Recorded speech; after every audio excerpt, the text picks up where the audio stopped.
Hello guys, welcome to our channel भाई। आज मैं आया हूँ महाकालेश्वर उज्जैन भाई। और आज भाई एक बहुत ही मैंने इंटरेस्टिंग चीज़ देखी भाई। यहाँ का जो लेज़र शो है भाई वो बहुत ही ज़्यादा मतलब रोमांचक कह सकते हैं भाई। और मतलब इतना ज़्यादा इंटरेस्टिंग था भाई कि देख कर के भाई गूज़ बम्स आ गए मतलब बॉडी में भाई इतना ज़्यादा। और आप इस वीडियो को देखिए और भाई और बहुत अच्छा लगेगा गाइस। और इसे देखने के लिए भाई इतने सारे मतलब लोग आए हुए हैं भाई, भीड़ जो लगी हुई है मैं वो चीज़ आपको दिखाता हूँ गाइस। एंड वो भीड़ जो है अभी भी बहुत ज़्यादा है।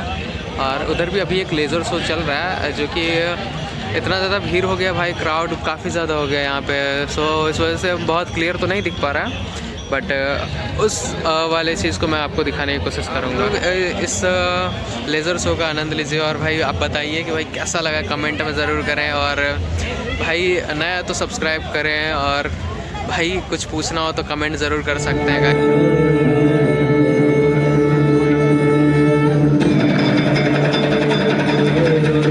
स्वागत है आप सभी का इस दिव्य गाथा में, जहां महाकाल और उज्जैन की आभा आलोकित होती है। आपसे विनम्र अनुरोध है कि कृपया अपने मोबाइल फोन्स को साइलेंट मोड में डालें या स्विच ऑफ कर दें, ताकि आप इस प्रस्तुति का संपूर्ण आनंद बिना किसी व्यवधान के उठा सकें। ठीक है। इस शो के प्रस्तुतकर्ता हैं उज्जैन की भक्ति।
सबसे प्राचीनतम कहानियों में से आज हम वो कहानी सुनाएंगे जिसका सृजन पूरे ब्रह्मांड के सृजन से पहले हुआ। तब न देव थे, न असुर, न जीव था, न जंतु, न जल था, न अग्नि, न वायु, समष्टि के शून्य में विराजती एक शक्ति, कालातीत और कालों के नियंता।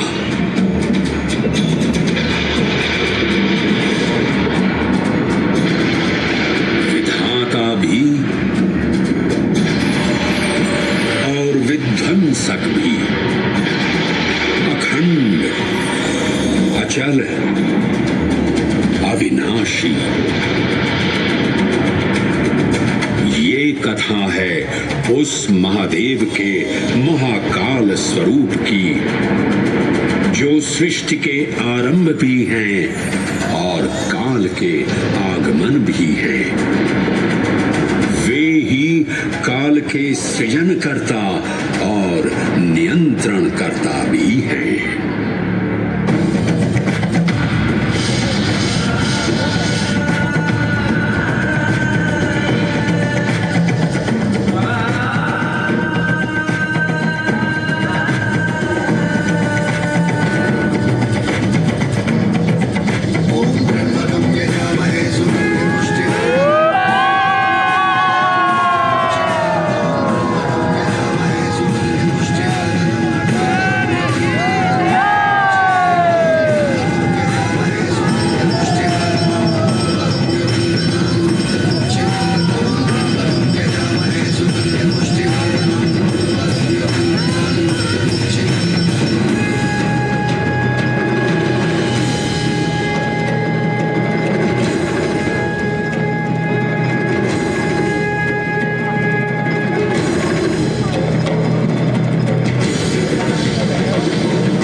निर्विकार होते हुए भी अपनी माया से विराट विश्व का आकार धारण करने वाले महाकाल।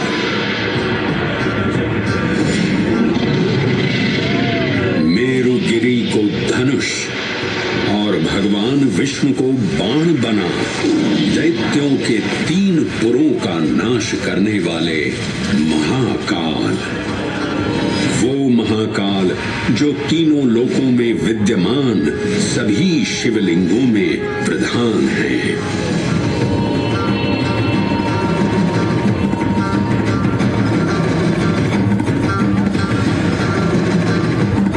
वो महाकाल जिनके त्रिशूल की तीनों नोकों से काम, क्रोध और लोभ पर नियंत्रण होता है, जिनके मस्तिष्क पर चंद्र शीतलता का प्रतीक है और जिनकी सवारी नंदी के 4 चरण सत्य, दया, दान और तप का चिन्ह है।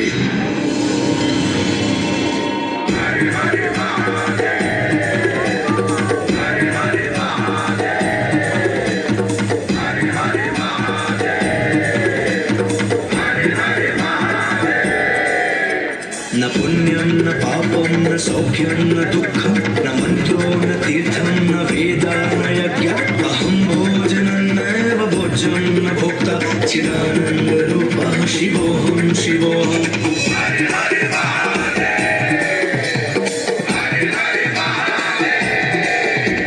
अहं निर्विकल्पो निराकाररूपो विभुत्वान् च सर्वत्र सर्वेन्द्रियाणां न चासन्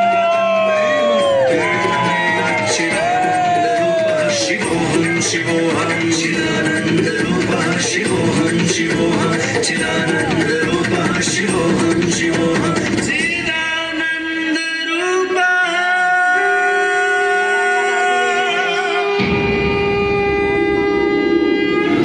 वराह पुराण में कहा गया है, नाभिदेशे महाकालस्तन्नाम्ना तत्र वै हरः, अर्थात नाभिदेश उज्जैन में स्थित भगवान महाकालेश्वर तीनों लोकों में पूजनीय हैं। आकाशे तारकामलिंगम पाताले हाटकेश्वरम मृत्युलोके महाकालम सर्वलिंगम नमोस्तुते। आकाश में तारक लिंग के रूप में, पाताल में हाटकेश्वर के रूप में और मृत्युलोक में महाकाल के रूप में स्थित भगवान शिव को प्रणाम। समस्त लिंग स्वरूपों में विद्यमान भगवान शिव को सादर नमस्कार। नाभिदेश उज्जैन का अटूट बंधन है महाकाल के साथ, जो महाकाल स्तोत्र में उल्लिखित है। उज्जयिन्यां महाकालम महाकालेश्वरम हरम महाकालम महायोगिनम नमामि पार्वती पतिम। तो चलिए मैं आपको कथा सुनाता हूँ इसी महान उज्जैन नगर की। उज्जैन, जिसे संस्कृत साहित्य में अवंतिका, विशाला, कुशस्थली, पद्मावती, कनक श्रृंगा, स्वर्ण श्रृंगा, प्रतिकल्पा, कुमुदवती और अमरावती के नाम से पुकारा गया। उज्जैन, जो मनुष्य को मोक्ष प्रदान करने वाली 7 नगरियों में से एक है। उज्जैन, जहां 84 महादेव का आशीर्वाद प्राप्त है। उज्जैन, जिस पर सदा ही कृपा रहती है महाकाल की। यहाँ सतत क्षिप्रा नदी की निर्मल धारा बहती है। डमरू के नाद से जीवन को ऊर्जा मिलती है। घंटियों की झंकार मन को आनंदित करती है और यहाँ का आकाश प्रकाश शिव आशीष स्वरूप है। श्मशान ऊषर क्षेत्र पीठम तु मनमेव च पंचकत्र न लभ्यते महाकाल पुरद्दते। अर्थात यहाँ पर श्मशान ऊषर यानी अनुपजाऊ भूमि, क्षेत्र अर्थात पवित्र भूमि, पीठ यानी शक्ति स्थान और मन अर्थात आध्यात्मिक शांति का स्थल पांचों एक ही स्थान पर उपलब्ध हैं। ये संयोग महाकाल की नगरी उज्जैन की महिमा को और गरिमामय बना देता है।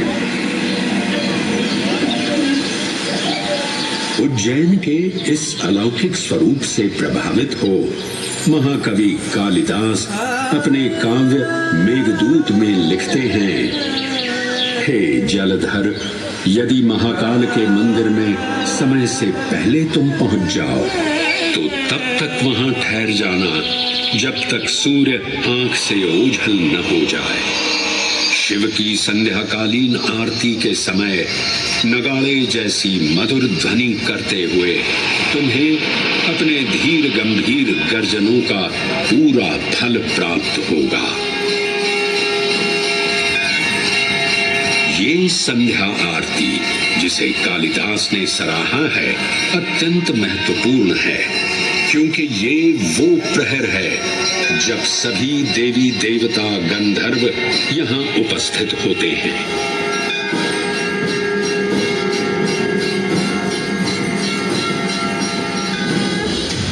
उज्जैन की महिमा अद्वितीय है। सतयुग, त्रेता युग, द्वापर युग और कलयुग, हर युग में इसका अप्रतिम महत्व रहा है। इस काल यात्रा में सबसे पहले आपको सतयुग के उस कालखंड में ले चलता हूँ जहां देव और दानव एकत्रित हैं समुद्र मंथन करने के लिए। मन की आंखों से कल्पना कीजिए, भगवान विष्णु ने कुर्म का रूप ले मंदरांचल पर्वत को अपनी पीठ पर उठा रखा है। सागर से विकराल लहरें उठ रही हैं, मेघ भयानक गर्जना कर रहे हैं। देव और दानव वासुकी सर्प को नेति बना और मंदार पर्वत को मथनी बना सागर को मथ रहे हैं कि तभी जल का पाप कालकूट विष निकलता है और पूरी सृष्टि को अपने ताप से झंसाने लगता है। इस भयावह स्थिति ने देवताओं और असुरों के बीच हाहाकार मचा दिया। ये कैसा अनर्थ है? लक्ष्य था अमृतत्व का, पर अब मृत्यु की विकराल छवि हमारी आंखों के समक्ष मंडरा रही है। इस भयंकर संकट से केवल वही उद्धारकर्ता मुक्ति दिला सकते हैं जो समस्त विश्व के परम संरक्षक हैं। तभी सब महादेव की शरण में जाते हैं और पुकार लगाते हैं, ओम नमो भगवते रुद्राय। और फिर तुष्टा महादेव भक्तों की गुहार सुनते हैं, कैलाश से उतरते हैं, विष को अपनी अंजुलि में भर अपने कंठ में धारण करते हैं।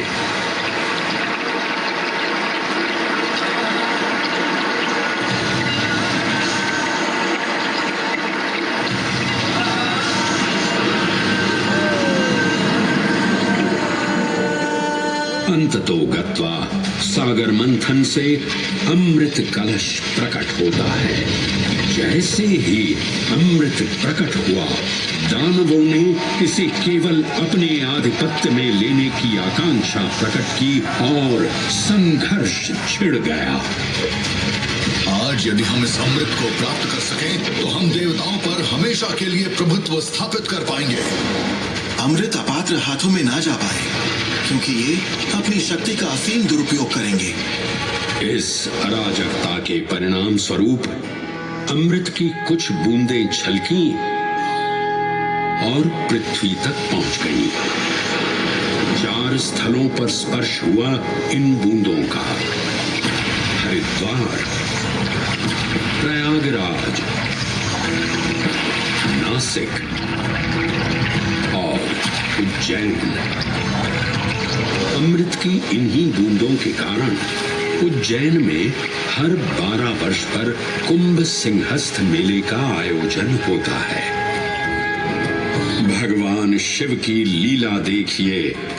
लोक कल्याण के लिए स्वयं विषपान किया और अपनी नगरी पर अमृत वर्षा करवाई। अमृत की पावन बूंदों से अभिसिंचित ये दिव्य उज्जैन भूमि रामायण के पृष्ठों में भी सम्मिलित हुई।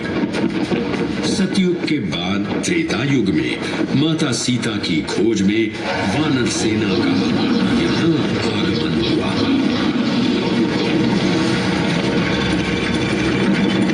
समय की इस यात्रा के माध्यम से अब प्रवेश करते हैं वाल्मीकि रामायण के किष्किंधा कांड में।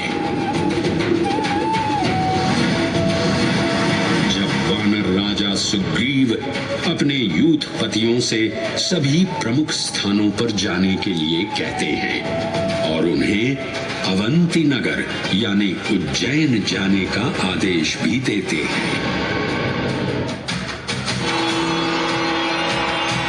मेखला उत्कल के क्षेत्र, दशर्न के नगर, आब्रवंती, अवंती और विदर्भ के राज्य, साथ ही माहिष्का के आकर्षक राज्य में भी पूरी तरह से खोजना होगा। एक युग भगवान विष्णु के राम अवतार से संपृक्त और अगला युग उन्हीं के एक और दिव्य अवतार से समरस होना, ये अद्वितीय संगम केवल उज्जैन में ही संभव था। परंतु एक क्षण ठहरिए और ध्यान से सुनिए।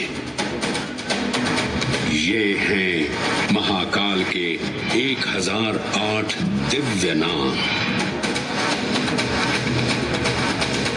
हाँ, मैंने काल चक्र को परिवर्तित कर दिया है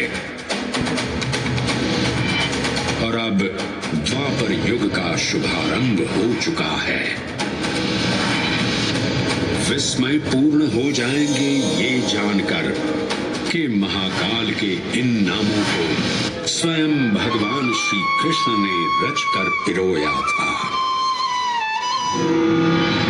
महाकाल सहस्र नामावली की ये अद्भुत रचना उस समय की है जब योगेश्वर कृष्ण, उनके मित्र सुदामा और शेषावतार बलराम ने अवंती नगरी में स्थित सांदीपनी ऋषि के आश्रम में वेदांत दर्शन और शस्त्र विद्या की शिक्षा ग्रहण की थी।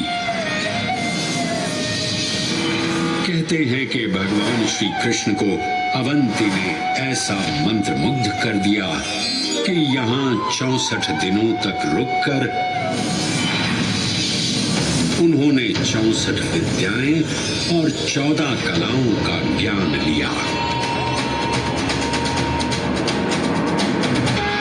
उज्जैन का संबंध महाभारत से भी जुड़ा हुआ है। इस महान महाकाव्य के वन पर्व में उल्लेख किया गया है कि महाकालेश्वर मंदिर में स्थित कोटि तीर्थ जल का स्पर्श मात्र करने से अश्वमेध यज्ञ के समान फल प्राप्त होता था। और फिर परिवर्तन की इस अनवरत धारा ने एक नई कहानी लिखी। उज्जैन में उदय हुआ मौर्य वंश का सम्राट बिंदुसार ने अपने पुत्र अशोक को उज्जैन का राज्यपाल बनाया और और समय के साथ अशोक के शासनकाल में धम्म का विस्तार हुआ। मौर्य वंश के पश्चात विभिन्न राजवंशों, सम्राटों और नरेशों ने उज्जैन की सेवा की। उनमें से प्रमुख मालवागण और फिर गुप्त वंश ने यहाँ राज कर इसके वैभव में वृद्धि की। उज्जैन ने अपने भव्य तेज से जहाँ महात्माओं और शासकों को आकर्षित किया, वहीं इस नगर पर आतताइयों की दृष्टि भी पड़ी।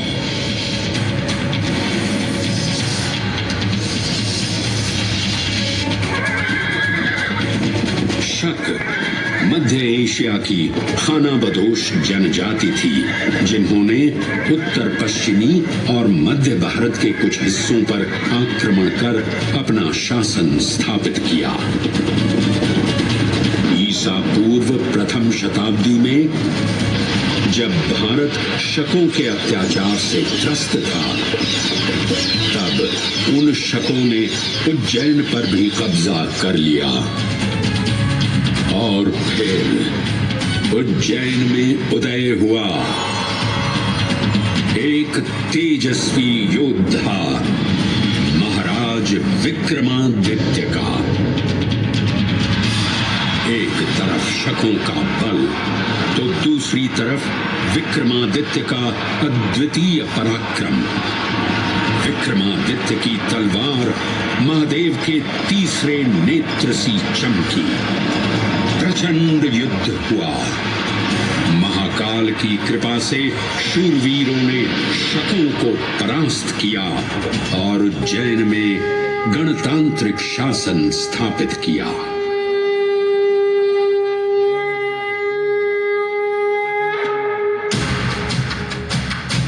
इन्हीं महाबली विक्रमादित्य की राज्यसभा महाकाल मंदिर में ही प्रतिष्ठापित थी। आज भी इस मंदिर की घंटियों में विक्रमादित्य की वीरता और शौर्य की प्रतिध्वनि गुंजायमान होती है। राजा विक्रमादित्य और शकों के मध्य हुए युद्ध ने उज्जैन को कालचक्र से अभिन्न रूप से जोड़ दिया, क्योंकि जिस दिन उनको विजय प्राप्त हुई, उस गौरवशाली उपलब्धि के सम्मान में एक नवीन पंचांग का शुभारंभ किया गया, विक्रम संवत पंचांग। आज भी कई हिंदू पर्व और धार्मिक अनुष्ठान विक्रम संवत पर आधारित हैं।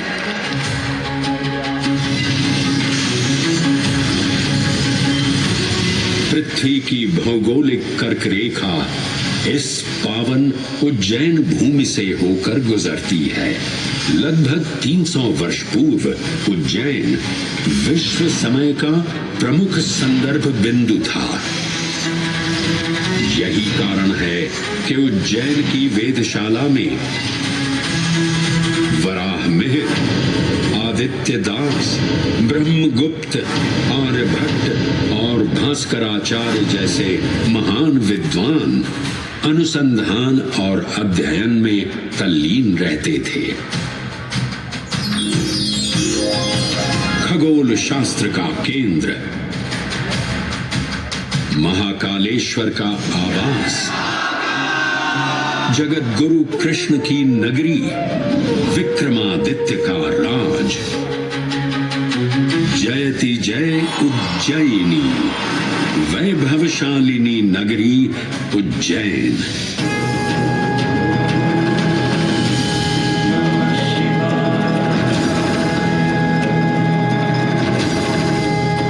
श्वासों को शिव मंत्र से अलंकृत कर, मन को भाव की गंगा से निर्मल कर, जो भी उज्जैन में महादेव की शरण लेता है, उसका कल्याण होना निश्चित है। आज सुनी सबने गाथा महाकाल की, दर्शन जिनके दुर्लभ हैं, नमन करे जिन्हें काल भी, चरण में जिनके है बसा। ये समस्त संसार कभी नहीं देखा होगा धरती पर ऐसा चमत्कार।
और ये मैं बता दूं आपको कि ये लेज़र शो जो है वो भाई सारे लगभग 7:10 पे स्टार्ट हो गए हैं। और ये एंड भाई काफ़ी लंबा चला था ये चीज़, मतलब आधे घंटे का हुआ है भाई, 30 मिनट्स का अप्रॉक्स। और भाई ऐसा लगता है आप ये चीज़ कमेंट में ज़रूर बताइएगा। सो अभी चलते गाइस,